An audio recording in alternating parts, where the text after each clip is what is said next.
fue la decisión? Estamos de vuelta en Estado Nacional Prime y tenemos ya, los habíamos anunciado, en nuestro panel. Presentamos de inmediato a Marco Barraza, que es miembro del Comité Político del Partido Comunista. Marco, buenas noches, gracias por estar aquí. Gracias por la invitación. Y Silvia Eizaguirre, que es investigadora del Centro de Estudios Públicos, el CEP. Gracias, Silvia, por estar aquí. Muchas gracias por la invitación. Y nuestra invitada esta noche es Carolina Leitao, alcaldesa de Peñalolén. Carolina, gracias también por estar aquí. Gracias, Matías. Buenas noches. Hola. Presidente de la Asociación de Municipalidades hoy también, ¿eh? Además, sí. Bueno, no es que pregunta, es el tema obligado. Y no solo de las últimas 24 horas, de la última semana por la discusión legislativa, de los últimos 20 días por los 3 asesinatos de los carabineros. La seguridad se tomó casi en forma exclusiva la pauta de los temas. Silvia, ¿cómo percibes tú que ha sido la evolución del tema desde las últimas 24 horas o cómo se vivió? Porque vamos a tener tiempo para ver también cómo fue en el Parlamento la discusión. Pero estas últimas 24 horas, ¿qué has visto? Mira, he visto a un Chile unido, a los partidos políticos en su gran mayoría unidos. Habían posiciones muy distintas al interior del oficialismo. Esas posiciones me parece que se han ido disminuyendo y han salido unidos. El único que se restó fue el Partido Republicano. Y yo creo que nadie ha quedado... O sea, todos hemos quedado conmovidos profundamente por el sentimiento que observamos hoy día. O sea, yo creo que acá hay un antes y un después.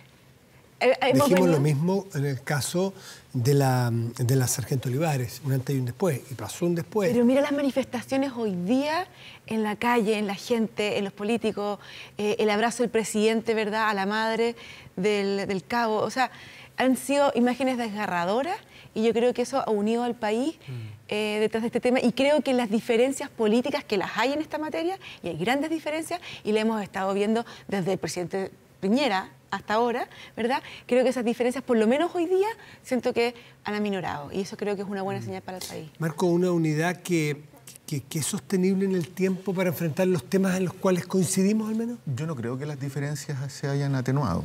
Lo que yo sí creo es que afortunadamente el sistema político está reaccionando con una visión de Estado. Y eso es lo más, en mi opinión, importante a partir del liderazgo del presidente Boric. Si el sistema político no visualiza el problema del narcotráfico, del crimen organizado, de la delincuencia cada vez más radical desde el punto de vista de la violencia, el país se va a ir deteriorando. Y en ese sentido, me parece que el debate tiene que sincerarse al máximo. Por ejemplo, existe un proyecto de ley, o sea, una ley que está en el Tribunal Constitucional, que es la ley de crimen organizado, que está objetada por la derecha. Y lo que requerimos son legislaciones que vayan al meollo del problema. Y el meollo del problema es que tenemos una delincuencia muy sofisticada y radical, que se permea de experiencias de otros países, Latinoamérica especialmente, que requiere de urgencias en las respuestas del sistema político. Postergar una respuesta, por ejemplo, como la ley de crimen organizado en el Tribunal Constitucional, es un problema. Matías, pero sí. ¿Sabes qué? O sea, miremos las declaraciones del presidente del Partido Comunista, ¿verdad?, ayer o anteayer, respecto de la ley o del proyecto de ley Naín Retamal que se promulgó hoy día, ¿verdad?, donde dijo el Partido Comunista va a hacer todo lo posible para que este proyecto de ley se rechace, ¿verdad? Y hoy día sale anunciando que apoya al gobierno en su lucha contra la delincuencia y que no va a insistir con el Tribunal Constitucional. Y también sale declarando Catalina Pérez lo mismo, ¿verdad? Es verdad que hay factores que inciden que no puedan acudir al Tribunal Constitucional, pero me parece que hay un cambio en la actitud del Partido Comunista después de hoy día. Marco, ya vamos, alcalde. No, yo no creo que haya un cambio. En mi opinión, lo que hemos visto es, nosotros desde el primer día fuimos contrarios a la ley Naín Retamal, básicamente no porque creamos que no estemos de acuerdo con que hay que fortalecer las atribuciones y las competencias de las policías y particularmente de carabineros. Yo creo que es una evidencia que hay que incrementar recursos policíacos. El otro día estaba leyendo a propósito de esto el plan de desarrollo policial de carabineros y consignan un 41% el déficit entre funcionarios e infraestructura. No precisa qué pondera más o qué pondera menos. Y eso implica fortalecimiento. El punto está en que eso es sin vulnerar el Estado de Derecho. Y la ley, tal como estaba planteada inicialmente, fue morigerada a partir de la acción del gobierno, de las indicaciones que se presentaron, vulneraba garantías constitucionales. Entonces, No puede ser incompatible la persecución del delito, la protección de la ciudadanía a partir de políticas de seguridad pública con el estándar de derecho humano. Y la ley, como estaba planteada inicialmente, era un retroceso. Alcaldesa Leitao, la experiencia comunal es sumamente distinta a la parlamentaria y hemos tenido una discusión profunda y generosa en los conceptos jurídicos, incluso los que no somos abogados hemos intentado meternos y entender y hemos leído, pero otra cosa súper distinta es el terreno, el cómo actúan, los incentivos, si la policía está o no está en condiciones de salir, anímica, espiritualmente en cuanto al espíritu de enfrentar el delito y material también. ¿Cómo lo están viendo? A ver, lo primero es que yo creo que estamos viviendo la crisis más profunda, creo yo, en el tema de seguridad no vista hace bastante tiempo. Y esto claramente uno no puede responsabilizar a este gobierno que lleva un año, pero claramente sí el gobierno tiene una gran responsabilidad de liderar la crisis. Y en las crisis hay tres tipos de personas: los que salen despavoridos huyendo, los que se dedican a saquear y aprovecharse de la crisis, y los que lideran las soluciones y la reconstrucción. Y yo creo que el gobierno tiene hoy día en sus manos la posibilidad de liderar, y en ese sentido creo que desde lo que yo veo, al menos, y lo que hemos, cuando estamos en el territorio, cuando vemos que hay personas armadas, cuando uno llama y dice y necesita ayuda policial porque hay una situación compleja, lo que yo he visto es que Carabineros muchas veces no puede actuar o se resta de actuar porque no tiene ni los implementos, o sea, es decir, hay una situación compleja y tiene que esperar que llegue un carro blindado porque si no pueden ser repelidos a balazo. Hay una situación compleja donde vecinos, digamos, salen a rescatar al detenido y Carabineros no puede utilizar sus armas ni para defenderse ni nada. Y yo he visto, y yo lo he visto personalmente, donde hay situaciones donde Carabineros ha dejado de actuar por no sentir el respaldo necesario para poder hacerlo.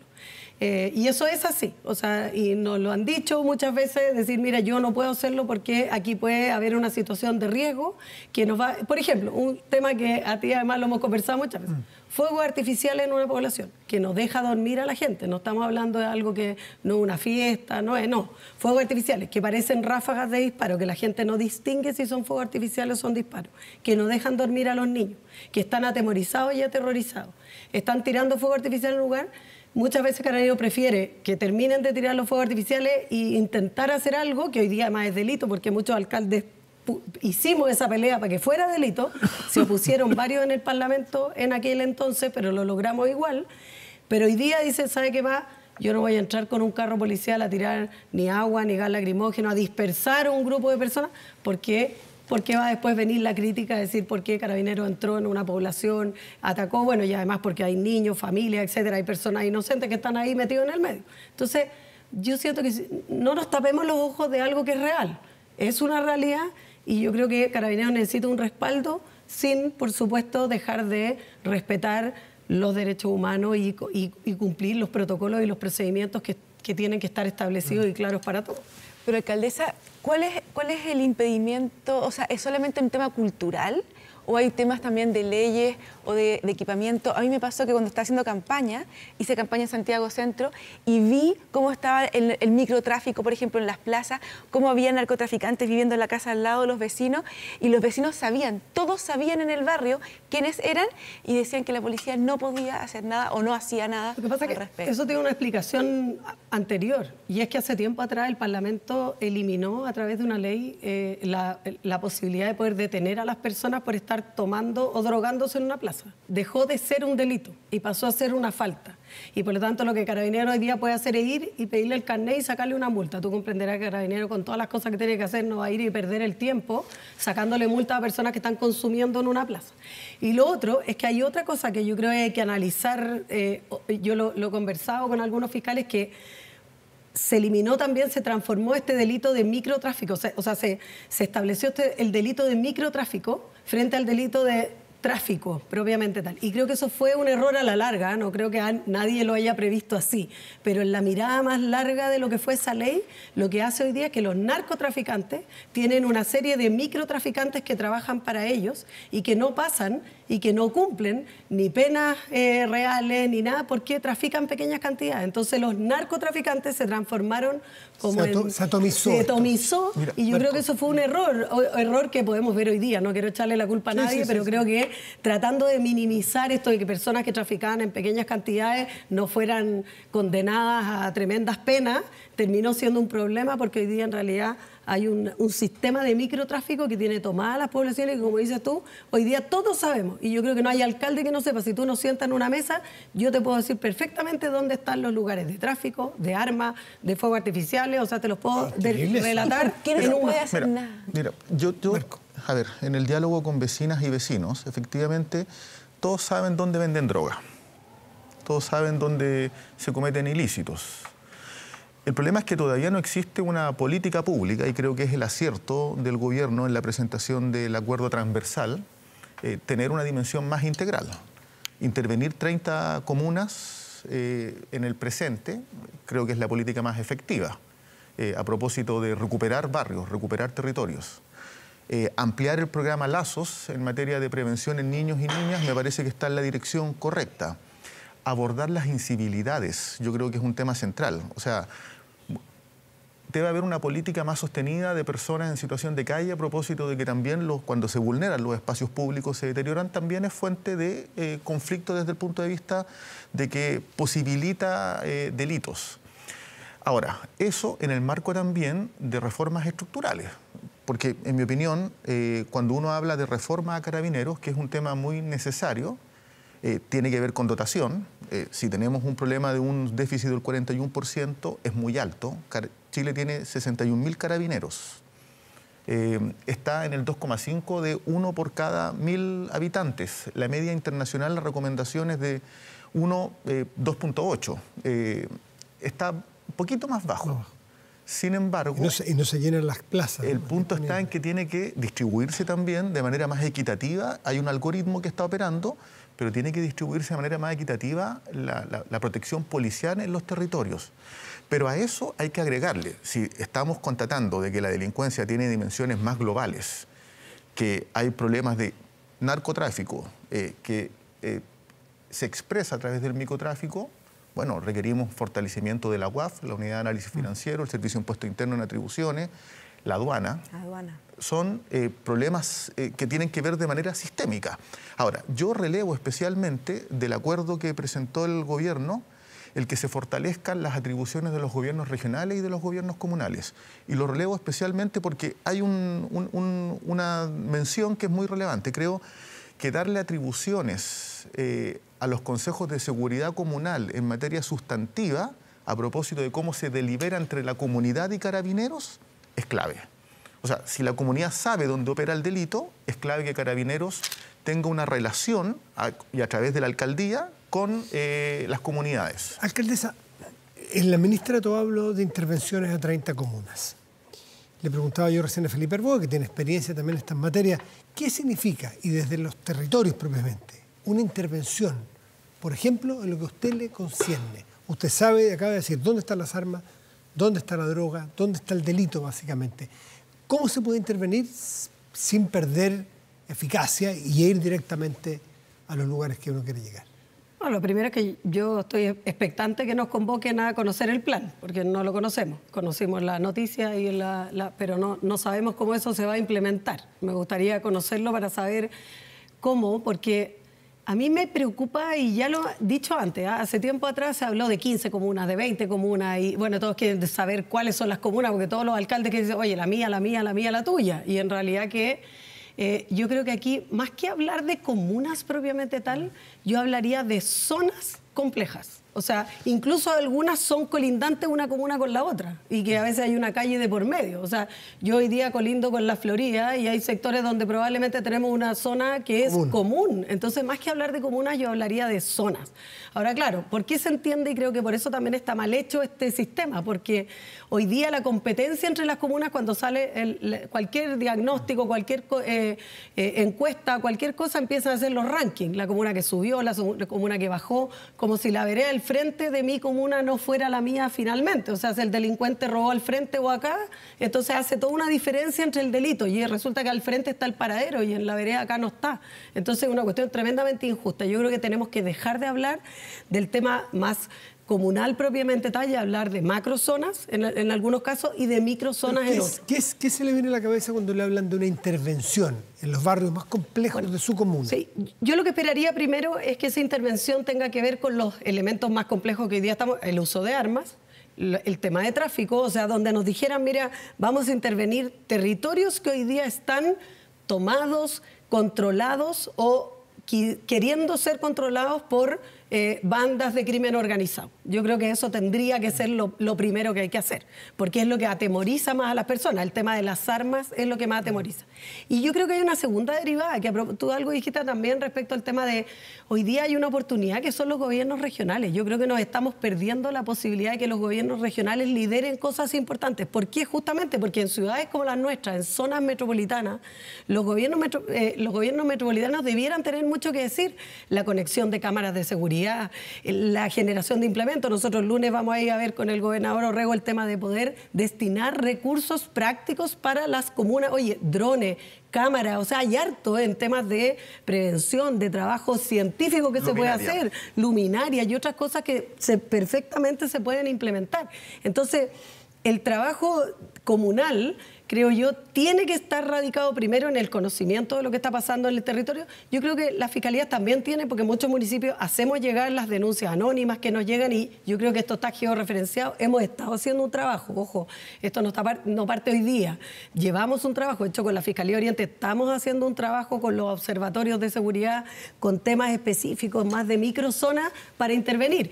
Pero si la Fiscalía no tiene más recursos para hacerlo y las policías no tienen mejor implementación y mejor tecnología para intervenir, vamos a quedar donde mismo. Alcaldesa, un tema que preocupa, que me preocupa en lo personal mucho, es cómo ha penetrado el narcotráfico al interior de las escuelas y cómo está tomando niños, ¿verdad?, haciendo microtráfico, pero además hemos observado niños portando armas ilegales al interior de las escuelas. ¿Usted tiene este problema en su comuna?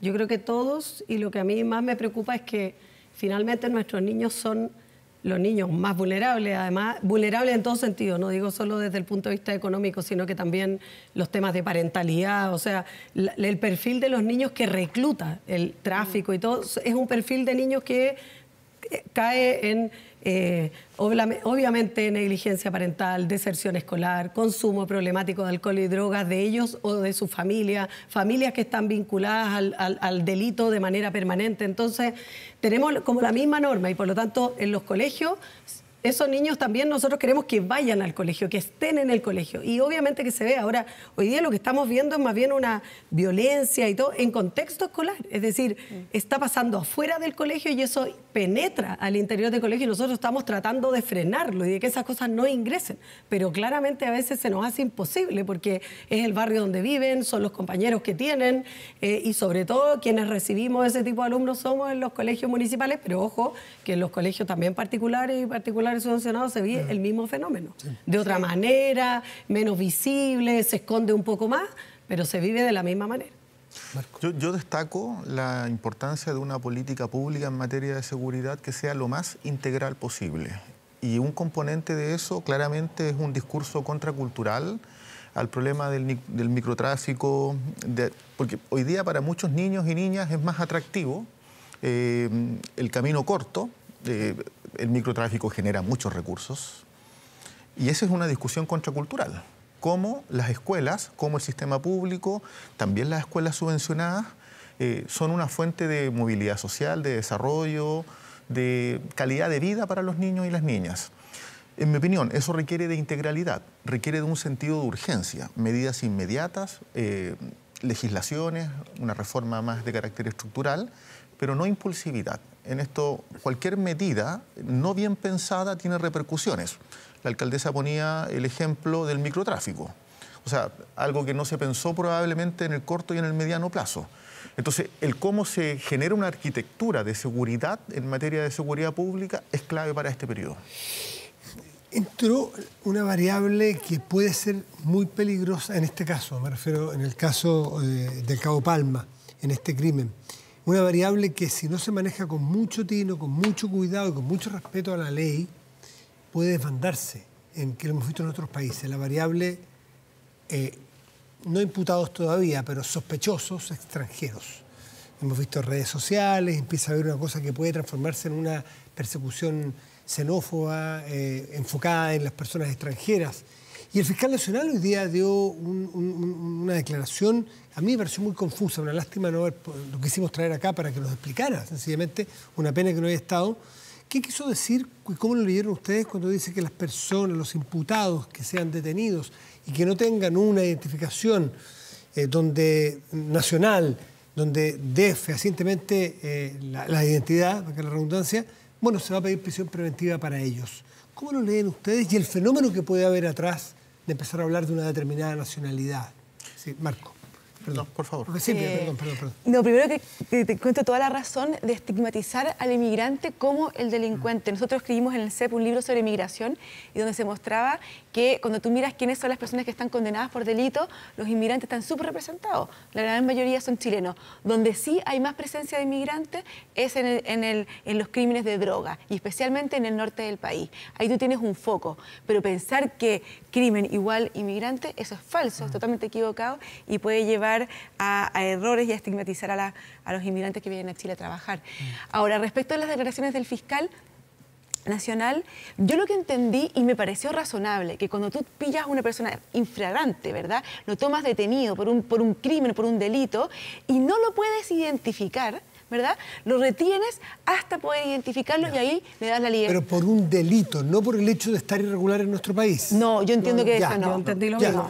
Cuando es detenido un inmigrante es que si uno pregunta, hay gente que se entendió de distintas maneras, por eso quisimos aclararlo. Fue o sea, yo entendí de las declaraciones del fiscal que estaba asociado a la comisión de un delito y sin portar cédula de identidad. Ahora, yo creo que eso también es debatible, de buenas a primeras, porque como regla general establecer prisión preventiva en un sistema penitenciario que está también sobresaturado, o sea, esas fueron las palabras del ministro de Justicia, o sea, de buenas a primeras ponerlo como regla general, tampoco, digamos, resiste mucho análisis. O sea, yo creo que aquí tiene que haber más articulación. O sea, por ejemplo, si se va a implementar una medida de esas características, el diálogo en el registro civil a propósito de la entrega de carnet es clave, porque mucho migrante tiene retraso en la entrega de carnet y no necesariamente está cumpliendo, digamos, ha cometido algún delito. Entonces, ojo que las medidas tampoco sean estigmatizadoras o no tengan en vista el impacto de mediano y largo plazo. ¿A juicio ustedes estas declaraciones rozan en el peligro que Yo creo que ahí a ver, es que hay que ponderarla muy bien a propósito de que quién finalmente, o sea, el Ministerio Público tiene todas las atribuciones para pedir medidas de prisión preventiva. Pero las juezas y los jueces también tienen que ponderar el impacto en el sistema carcelario. La decisión la va a tomar el juez de garantía, la jueza de garantía. Entonces, mi punto es que tiene que ser una medida que no genere efectos colaterales que sean más perjudiciales. Sí, pero hay un punto bien importante, que es que, y ahí yo sí como abogado puedo decirlo, es que lo que está diciendo el fiscal es algo que es bien importante, porque es cuando tú pides la prisión preventiva de alguien, es porque lo consideras un peligro para la sociedad, ¿cierto? Sí. Esa es la mirada.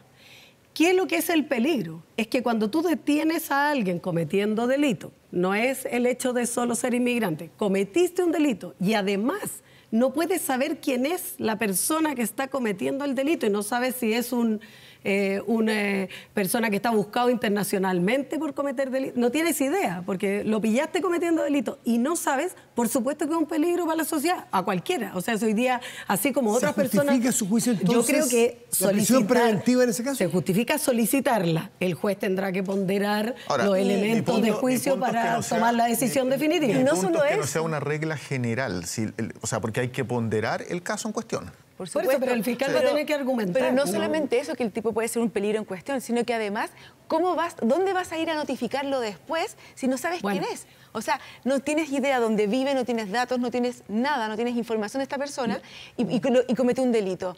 A mí me parece evidente que tienes que tratar de identificarlo y luego lo dejas en libertad. Una de las personas que está siendo buscada por este crimen de anoche es una persona justamente que está requerida por la justicia y que no ha sido habida para poder... Lo que decían hoy día los fiscales, que efectivamente las personas que menos concurren después a las audiencias después de haberlos dejado en libertad son las personas ilegales, obvio, porque además tienen una doble, no van a querer ir porque corren riesgo de que puedan ser ahí, no sé, expulsados, etcétera, y por lo tanto, obviamente no van a ir. Ahora, yo creo aquí hacer un punto.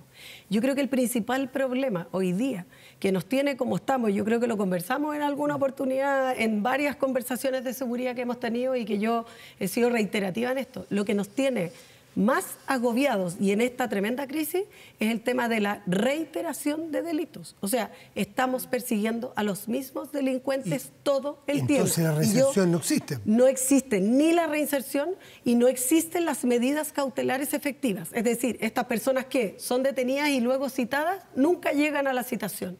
Nunca son. ¿Y quién los va a buscar? Yo te puedo asegurar que si las policías se concentran en buscar a aquellas personas solo aquellos que han estado cometiendo delitos en los últimos 2 años, te puedo asegurar que los resultados van a ser mucho más rápidos, pero tienen que salir a buscar. Y cuando han hecho todos estos operativos policiales que se hacen, donde han tenido una cantidad importante de detenidos, la mayoría de ellos tienen órdenes judiciales pendientes. Pregúntale a Carabineros. Bueno, en este caso también pasaba exactamente lo mismo. O sea, tú veías la trayectoria donde habían violado reiteradamente las condiciones cautelares y sin embargo... Bueno, además que no existe el arresto domiciliario nocturno, el no sé qué, no existe, nadie lo puede controlar. Ahora, tenemos en torno a 40.000, si no me equivoco, en la población penal chilena, por ahí andaba. Un poco más. Un poco más, 42.000 me parece. Estamos hablando que la semana pasada se dio la cifra oficial de 30.000 prófugos. ¿Dónde caben, si ya están saturadas las cárceles? Porque prisiones preventivas, una cautelar de prisión preventiva, no en libertad vigilada, por el caso de uno de los muchachos que está siendo buscado por el crimen de anoche. Todavía no está juzgado, por favor. ¿Dónde caben esas personas y cuál es el real impacto en el sistema penitenciario de hoy? Es que no todo es cárcel. Más allá de lo cualitativo, lo cuantitativo. No todo es cárcel, eso es efectivo. O sea, tienen que haber medidas sustitutivas. Pero reales, porque se cumplan. Sí, que se cumplan. Lo que pasa es que eso significa que el sistema judicial tiene que ser más efectivo en perseguir y el cumplimiento de la norma. Y las policías también tienen que ajustarse a unidades especiales. Por eso, una reforma carabinero en materia de procedimientos, de protocolo, de fines, de propósito es clave. Pero además hoy día existe tecnología. Mira, el tema de las tobilleras famosas. ¿Alguien me puede decir si eso funciona? ¿Funciona? No, yo creo que no. O sea, yo creo que no. ¿Cuántas personas, oye, nosotros de repente, oye, y usaba tobillera, bueno, ¿y qué estaba haciendo en tal lugar? O puede salir de día, pero no puede salir... ¿Quién controla? Sí, ¿Quién controla la tobillera? Hoy día hay tecnología. Si tú tienes arresto domiciliario total o arresto domiciliario nocturno, debiera existir, ¿cómo no va a existir? Un sistema con GPS, que te dice que saliste de la casa. O sea, es de la esencia. Es de la esencia, ¿o no? Equipamiento tecnológico para controlar. No todo tiene que ser cárcel. Es verdad que una persona primeriza o no sé qué, que la mete a la cárcel va a salir más experimentado que como entró. Eso lo tenemos todo, la contaminación. Pero además, el tema de la reinserción. Aquí cuesta un mundo cuando hablamos de cárceles que se invierta en cárceles. Pero por otro lado, cuesta un mundo que se invierta antes. Porque hoy día mantener un preso es 1 millón de pesos al mes en educación. Pero mucha gente pide más mano dura, más pena. Eso redunda en más cárceles, ¿no es cierto? En su comuna, ¿cabría una cárcel? No, además que ningún vecino querría tener una cárcel al lado, eso te lo doy firmado. Bueno, pero eso en ninguna comuna nadie quiere cárceles. Nadie quiere una cárcel al lado. Más allá de cómo son las cárceles, que ya... No quieren un estadio, van a querer una cárcel. O sea, obvio. Tremendo. Ahora, el plan del gobierno contempla en el titular segregación al interior del sistema penitenciario, y esa es una cuestión clave. No solo restringir las comunicaciones, pero también creo yo que hay que enfatizar un poco más la política pública, porque parte del delito se direcciona en el crimen organizado y en el narcotráfico desde las mismas cárceles. Exactamente. Entonces ahí hay un giro de tuerca. Se hacen las bandas. Tú dices, oye, este es de una comuna, tú pillas, y la banda son de comunas distintas. Desde la cárcel. Sí, pero además son de comunas distintas. Y si cómo son de comunas distintas, ¿en qué minutos se conocieron? En la cárcel. Claro, o sea, lo encierras en la cárcel y siguen todavía delinquiendo. No, pues absolutamente. Estado de excepción, ¿es una buena idea? ¿Es una idea apresurada, acalorada por lo que estamos viviendo? ¿Cómo lo ven? Yo creo que es prematuro. Creo que hasta ahora es dramático la muerte, el asesinato de estos 3 carabineros, de la carabinera y los 2 carabineros. Pero creo que un estado de excepción es una medida muy sin retorno para efectos de política pública. En mi opinión... ¿Lo descartaría si fuese autoridad? Por lo pronto sí, lo descartaría, pero creo que lo central hoy día es desplegar medidas contingentes que permitan recobrar seguridad en la ciudadanía. ¿Silvia? No tengo los conocimientos, la expertise para poder decir si corresponde o no corresponde, pero a mí, en lo personal, me parece una medida tremendamente intrusiva. Claro, pero estado de excepción, la literalidad indica que es algo excepcional y el delito no es excepcional, sino que es Pero estructural. en Chile las cosas no son de excepción. El IVA subió al 19% claro. Y quedó se quedó el famoso cuento del alambrito, que se arregla algo con alambrito y queda siempre, pero excepcional mientras se fortalece el músculo de la búsqueda de la organización social distinta. ¿Te parece descabellado? No me parece descabellado, no te podría decir. Me faltan los conocimientos para poder juzgar esa materia. No. Sí. ¿Carola? Yo no descarto nada. De verdad que creo que desde la comodidad probablemente de uno que no escucha balazos todas las noches es más complejo tomar una decisión así, pero para las personas que están viviendo todas las noches balazos, fuegos artificiales, bandas, que no pueden dormir, y es así, y es real, creo que estaría dispuesta a evaluarlo y a pensarlo, pero como tú dices, en una excepcionalidad que tuviera un sentido. Es decir, ¿cuál va a ser la meta del estado de excepción? Porque yo te recuerdo que cuando estuvimos en pleno COVID teníamos estado de excepción y en las poblaciones la gente salía y hacía lo que quería porque nadie estaba dispuesto a controlar eso.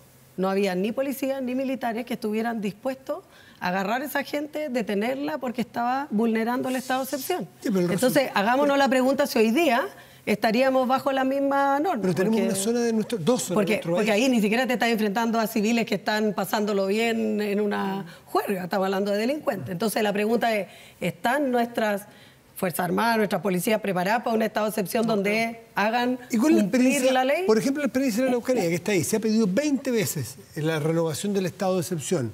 Las cifras indican que ha bajado el indicador de delitos. ¿Ustedes cómo evalúan sí, pero esa ahí se puede controlar la movilidad, porque en el caso de la Araucanía, el tema de los caminos, el tema del robo de madera, o sea, por eso digo que uno si hace un estado de excepción tiene que tener un sentido, que es controlar la movilidad, controlar a las personas que circulan, eso es un poco para poder captar a las personas que están... Pero tiene un impacto en la normalidad que es más severo, ¿no? Yo de buenas a primeras creo que hay que profundizar medidas que recobren seguridad en la ciudadanía. ¿Cómo cuáles? Así que no inmediatas, pero de corto plazo. Por ejemplo, yo creo que en materia de protocolos, de procedimientos, por ejemplo, que Carabineros tenga equidistancia respecto de un control policial, me parece que es una medida adecuada. ¿Fue un error a juicio de ustedes o no el trato que se le dio a Carabineros de Chile en el contexto del 18 de octubre? ¿Explica algo de lo que está pasando ahora o son temas aislados? Por ejemplo, el sostener por parte de alguna parte de la población que las violaciones de derechos humanos que están acreditadas por instituciones internacionales, para algunos fueron sistemáticas, para otros puntuales y por problemas de protocolo. Esa discusión y esa carga sobre Carabineros, ¿Afecta a la valoración y al estado de situación de la policía hoy, Silvia? O sea, yo creo que absolutamente, pero más allá de las declaraciones que hubo de violación de derechos humanos sistemáticas en Chile, que yo creo que no fue así, creo que lo que más daño hizo fue la validación de la violencia por ciertos sectores políticos. Eso yo creo que fue sumamente dramático y hoy día estamos pagando los costos, me parece a mí. ¿Marco? Yo no creo que la iconografía o la simbología del estallido social sea lo que explica la pérdida de confianza o deterioro por un periodo prolongado de Carabineros. Antes del estallido social, y esto no se lo atribuyo y no se le atribuye a los efectivos cotidianos, a las policías, a las carabineras y a los carabineros, sino que al alto mando hubo corrupción desenfrenada. O sea, la situación esta de Gate es muy grave. Hubo, durante el estallido social, estaba leyendo a propósito de esto, denuncias de 10.938 violaciones a los derechos humanos. Eso da cuenta que son generalizadas. ¿Sistemática? No, de acuerdo a cómo fue consignado por organismos internacionales, y en esto uno tiene que ser consistente, no, generalizada. Pero hubo más de 400 casos de daño ocular a partir del accionar de Carabineros. Y hubo solo 140 presentaciones de la Fiscalía en materia de persecución y solo 19 casos donde se falló, 17 con condena y 2 absolutorios. Entonces, claramente no responde, en mi opinión, a los símbolos del estallido social. ¿No afectó ni siquiera el famoso perro matapaco? Yo creo que profundizó, de alguna manera, una mala evaluación. Pero ojo, pero esa mala evaluación antecede, o sea, con creces. O sea, acuérdense que en la Comisaría de Estación Central hubo sanciones por delitos de apremios ilegítimos. Y eso es previo al estallido social. Es verdad que ha habido problemas en la institución y eso nadie lo niega. Pero si tú miras las encuestas y la valoración de la ciudadanía, por ejemplo, antes del estallido social, Carabineros era una de las instituciones más valoradas por la ciudadanía. Durante el estallido social perdió muchísima adhesión de la ciudadanía. El deterioro venía antes del estallido. No, estoy hablando de la confianza de la ciudadanía. Y hoy día en las encuestas es de las instituciones que nuevamente está liderando, con bomberos, Carabineros, PDI, ¿verdad? No así los partidos políticos. Carolina Leitao, ¿cuál es la percepción tuya de la población a la cual te toca conducir como alcaldesa y su valoración a la policía? ¿Cómo ha cambiado? ¿Cómo la percibes hoy? Yo creo que en la práctica hay un antes y un después del estallido respecto de Carabineros, la valoración de la ciudadanía, la posibilidad de actuación de las policías en los barrios. O sea, ¿decayó? Sí, absolutamente. Y o sea, no tengo ninguna duda. ¿Has visto una recuperación de eso? Oye, y no tengo ninguna duda que además produjo otro efecto, que además yo también tengo cierta análisis respecto de lo que es el estallido, que uno siempre podrá decir, oye, de dónde viene, quiénes estaban, quiénes no. Pero aquí la delincuencia se tomó gran parte del proceso y estaba muy feliz de que Carabineros estuviera entretenido. ¿Qué quiere decir? ¿Ves alguna...? No sé, en los ataques a la comisaría, mientras ellos estaban ahí concentrados, había ausencia policial en el resto del territorio, porque es imposible, las personas no se pueden desdoblar, las instituciones no se pueden desdoblar. Mientras Carabineros estaba siendo atacado en una comisaría, en los otros barrios estaban traficando, felices, instalados. O sea, no es casualidad que haya estado metido gente de las barras del fútbol o de otras cosas. Entonces, no nos perdamos que hay una diferencia, yo diría, sustantiva de lo que ocurría antes y lo que ocurrió después respecto de la presencia, respecto de la posibilidad de actuación, de hartas cosas. Pero, y yo sí creo... recuperación en la valoración social de tu... Es que yo creo que la gente hoy día distingue y sabe distinguir entre el carabinero de a la calle, porque también el tema de la corrupción y otro, la gente sabe que el carabinero que está en la calle dando la vida no es el mismo que el que se aprovechó del sistema y que le robó a todo Chile y además a su institución. O sea, la gente ha sabido distinguir eso también y valora, porque sabes que aquí ocurrió algo que es bien vital, que uno dice, ya, y si no está Carabinero, ¿quién? O sea, ¿quién nos defiende? Sí. Porque no existe el Chapulín. Carolina Leitao, Silvia Izaguirre, Marco Barras, les agradezco mucho por estar esta noche conversando un tema tan álgido y tan preocupante que la sociedad hoy día se está haciendo cargo de este espacio. Para eso era. Muchísimas gracias a ustedes por estar aquí. Estén muy bien. Gracias por la invitación. Y a ustedes, invitarlos si quieren revivir este capítulo o cualquiera de todas las temporadas de Estado Nacional en nuestras plataformas digitales. Puede escucharlas entre las entrevistas, conversaciones, paneles, debates en este nuevo espacio de podcast de Estado Nacional en Spotify. Código QR que está ahí en la pantalla, lo escanea y puede revisar este y otros capítulos. Que tengan muy buenas noches y gracias por venir.